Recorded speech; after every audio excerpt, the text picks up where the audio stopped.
तो जहां एक तरफ मोदी सरकार कृषि बिल के फायदे बता रही है क्योंकि विरोध लगातार विपक्ष की तरफ से किया जा रहा है, वहीं विपक्ष की तरफ से विरोध और आरोप बदस्तूर जारी है। सीधे लिए चलते हैं जेएमएम के केंद्रीय महासचिव सुप्रियो भट्टाचार्य की प्रेस कॉन्फ्रेंस में, जो कृषि बिल का विरोध और उसकी खामियों को बता रहे हैं। मिनिमम वेजेस क्या था? इसके पहले 176 रुपए था। सरकार का दिल इतना बड़ा कि मिनिमम वेजेस को बढ़ोतरी कर दिया। कितना का? 2 रुपए का करके 178 रुपए किया गया।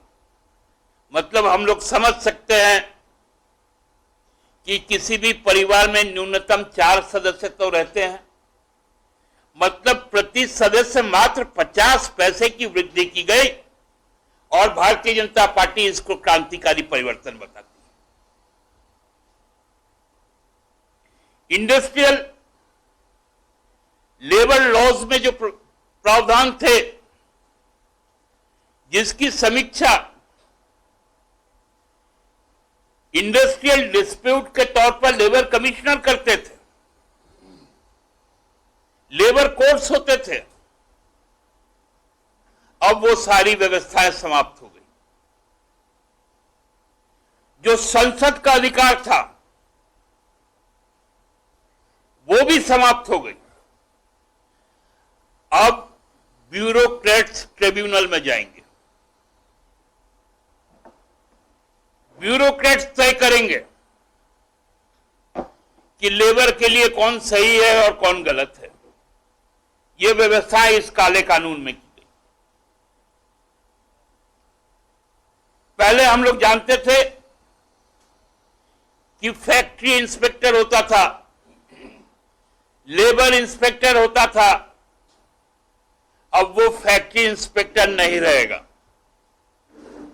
उसका नाम दे दिया गया है इंस्पेक्टर कम फैसिलिटेटर। मतलब जो मालिक को सुविधा देने वाला होगा वो तय करेगा कि मालिक को क्या क्या सुविधाएं चाहिए। सरकार की ओर से यह कहा गया कि इससे रोजगार बढ़ेंगे, लेबर लॉज के सरलीकरण से रोजगार बढ़ेंगे। हम जानते हैं कि आज 45 वर्षों में सबसे ज्यादा बेरोजगारी दर 45% आज के दौर में है। जीडीपी घटते जा रहा है। अजीब मुसीबत है कि इस लॉ के एनफोर्स हो जाने के बाद 74% कामगार असुरक्षित हो जाएंगे। 70% जो एंटरप्राइजेस हैं, जो फैक्ट्रियां हैं, वो बंदी के कगार पर पहुंच जाएगी। जो इंटरस्टेट माइग्रेंट वर्कर्स का जो प्रोटेक्शन है वो समाप्त कर दिया गया। लोग कहीं जाएंगे, उनको काम नहीं मिलेगी।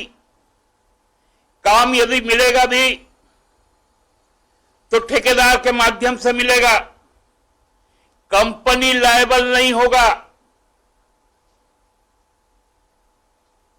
उसको वो सिक्योरिटी नहीं देना है। ऐसा विवश कानून, चाहे वो कृषि के क्षेत्र में हो, चाहे वो इंडस्ट्रियल पॉलिसी पे हो, सरकार ने इस कोरोना काल में बिना कोई चर्चा किए, जबकि लेबर रिफॉर्म्स के जो लॉ थे वो स्टैंडिंग कमेटी में गए हुए थे 2019 से, उसमें 174 सुझाव आए। किसी के साथ कोई कंसल्टेशन नहीं, सीधा फिनांस बिल के तौर पर उसको लोकसभा में पेश कर दिया गया।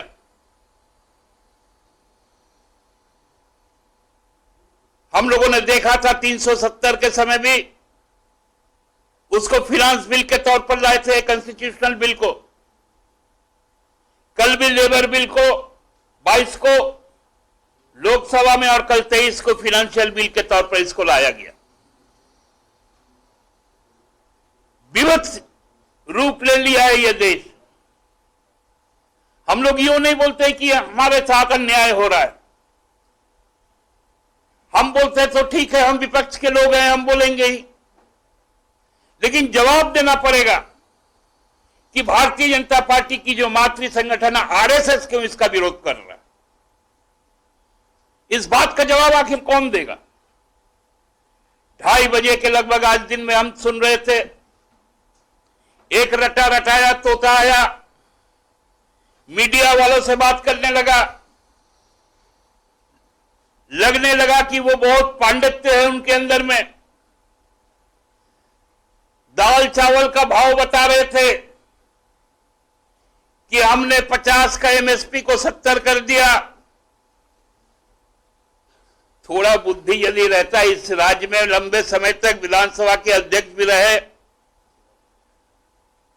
5 वर्षों तक राज्य के मंत्री भी रहे,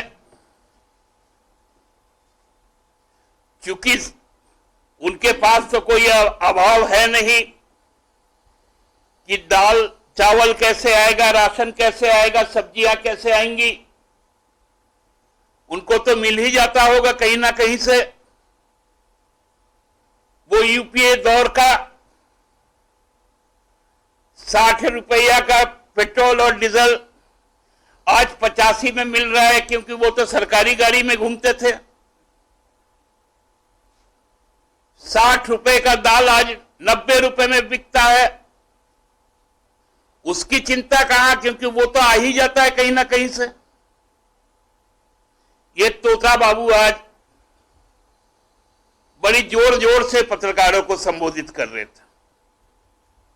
हमको हंसी भी आ रही थी कि एक राष्ट्रीय पार्टी का इतना सीनियर लीडर एक तो कागज देख के बात करता है। एक व्हाट्सएप आया होगा, उसका प्रिंट आउट निकालकर एमएसपी समझा रहे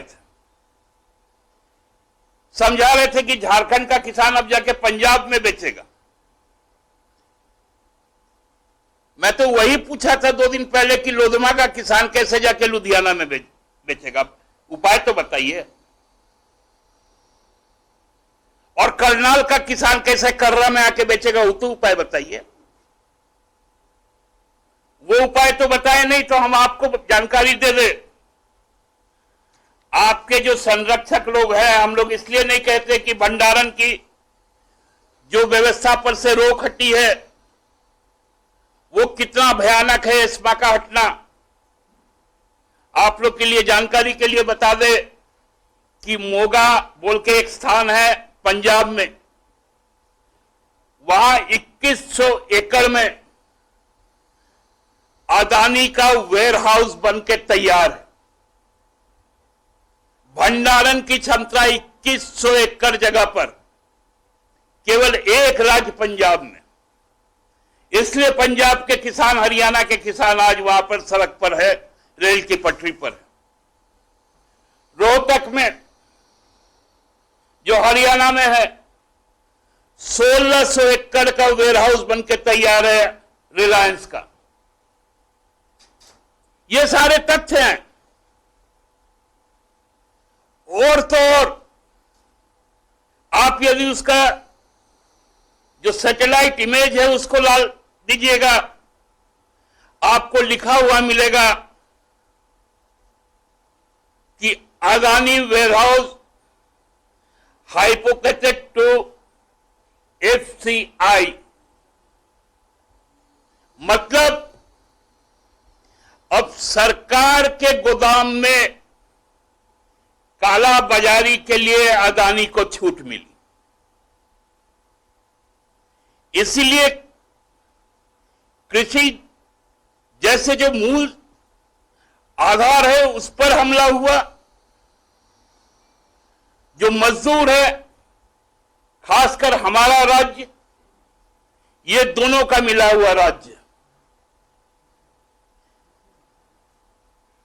यहां पीजेंट भी है, कृषक भी है और लेबर्स भी है, मजदूर भी है।